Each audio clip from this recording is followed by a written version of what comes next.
வணக்கம். சென்னை எழும்பூர் இக்ஸா மையத்தில் தமிழ்நாடு என்ஜிஓ கவுன்சிலின் மாநில அளவிலான ஆலோசனை மற்றும் கலந்தாய்வு கூட்டம் நடைபெற்றது. இந்த கலந்தாய்வு கூட்டத்திற்கு 38 மாவட்டத்திலிருந்து என்ஜிஓக்களை சார்ந்தவர்கள் கலந்து கொண்டனர். அப்போது ஒருமனதாக என்ஜிஓ கவுன்சில் அமைப்பு அறிவிக்கப்பட்டது. இதில் மாநில தலைவராக கணேசன், மாநில பொதுச் செயலாளராக சண்முகம், மாநில பொருளாளராக சேவியர் வல்லபராஜ், மாநில துணைத் தலைவர்களாக குமார் மற்றும் கமலக்கண்ணன், மாநில துணை செயலாளர்களாக தனகேசவ மூர்த்தி மற்றும் செல்வி ஆகியோர் தேர்ந்தெடுக்கப்பட்டனர்.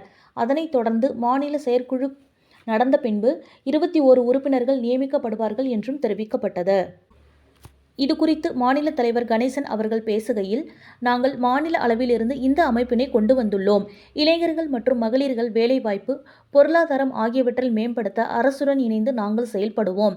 எங்கள் அமைப்பு மூலம் தேர்தல்களில் 100% வாக்களிக்க அனைத்து வகையிலும் ஏற்பாடு செய்வது என்று முடிவு செய்யப்பட்டுள்ளது. மாநில அரசின் திட்டங்களை கிராமப்புற மக்களிடம் கொண்டு சேர்ப்பதுதான் தன்னார்வ தொண்டு நிறுவனம். எங்கள் அமைப்பின் மூலம் திண்டுக்கல்லில் மகளிர் பஞ்சாயத்து ராஜ் மாநாடு 2025 வருகின்ற நவம்பர் மாதம் அல்லது டிசம்பர் மாதம் நடத்துவது என்று முடிவு செய்யப்பட்டுள்ளது என்று கூறினார். அனைவருக்கும் வணக்கம். என்னுடைய பேர் கணேசன்.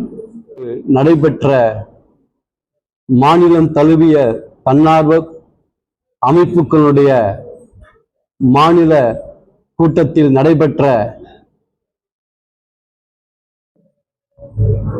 இயக்கத்திற்கு தலைமையேற்று நடத்தும் வாய்ப்பை கொடுத்த அனைத்து என்ஜிஓ தலைவர்களுக்கும் என்னுடைய வாழ்த்துக்களையும் நன்றிகளை நான் தெரிவித்துக் கொள்கிறேன்.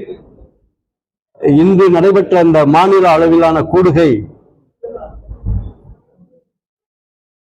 மாநில அளவில் என்ஜிஓக்கள் அனைவருக்கும் சேர்ந்து தமிழ்நாடு என்ஜிஓ கவுன்சிலை உருவாக்கி அந்த உருவாக்கத்தின் அமைப்பினுடைய தலைவராக தேர்வு செய்தமைக்கு மிக்க நன்றி, மகிழ்ச்சியை நான் தெரிவித்துக் கொள்கிறேன். இந்த அமைப்பினுடைய நோக்கம் இளைஞர்களுக்கும் மகளிரை சமூக பொருளாதார மேம்பாட்டு திட்டங்களை செயல்படுத்த வேண்டும் என்ற அடிப்படையோடு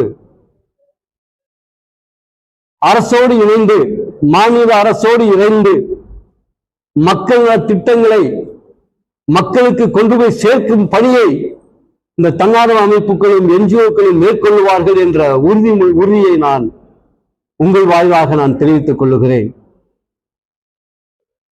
இன்று செயல்படும் நம்முடைய அரசு, நம்ம வீடு தேடும் அரசு, மக்கள் நலனை காக்கும் அரசு, இந்த அரசு எடுக்கிற முயற்சிகள் அனைத்துக்கும் இந்த மாநில அமைப்பானது உறுதுணையாக செயல்படும் என்பதை நான் தெரிவித்துக் கொள்ளுகிறேன். இந்த மாநில அரசினுடைய மக்கள் திட்டங்கள் கல்வி, சமூகம், பொருளாதார வளர்ச்சியின் பாதையை இந்தியாவிலேயே முதல் மாநிலமாக கொண்டு போய் சேர்த்துக் கொண்டிருக்கும் தமிழக முதல்வர் ஐயா அவர்களுக்கும் துணை முதல்வர் ஐயா அவர்களுக்கும் எங்கள் அமைப்பின் சார்பாக நன்றிகளை நாங்கள் தெரிவித்துக் கொள்கிறோம். இந்த அமைப்பானது வரக்கூடிய சட்டமன்ற தேர்தலுக்கு 100% வாக்கை வலியுறுத்தி ஒன்றிணைவோம், உரிமை மீட்போம், ஜனநாயகம் காப்போம் என்ற முழக்கத்தோடு நல்ல மக்கள் பிரதிநிதிகளை தேர்வு செய்வதற்கான உத்வேகத்தை மக்களிடத்தில் அளிப்பதற்காக நாங்கள் முடிவெடுத்திருக்கிறோம். இரண்டாவதாக, மாநில அரசுடைய திட்டங்களை மக்களிடத்தில் விழிப்புணர்வு ஏற்படுத்துவதற்கு கிராமிய கலைஞர்கள் மூலமாகவும் நாட்டுப்புற கலைஞர்கள் மூலமாகவும் தன்னார்வ அமைப்புகள் மூலமாகவும் அரசின் செயல்பாடுகளை மக்களிடத்தில் கொண்டு விழிப்புணர்வு பிரச்சாரத்தை மேற்கொள்வதுதான் பணியாக மேற்கொண்டிருக்கிறோம்.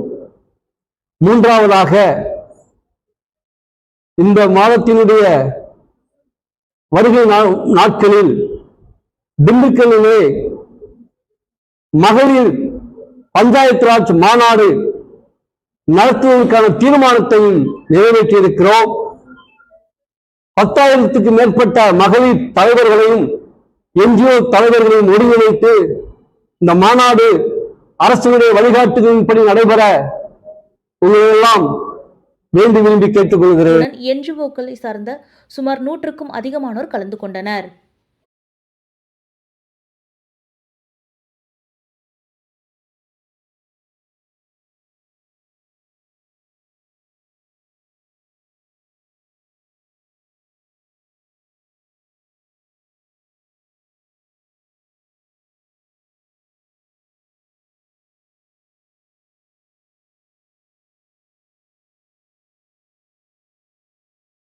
Thank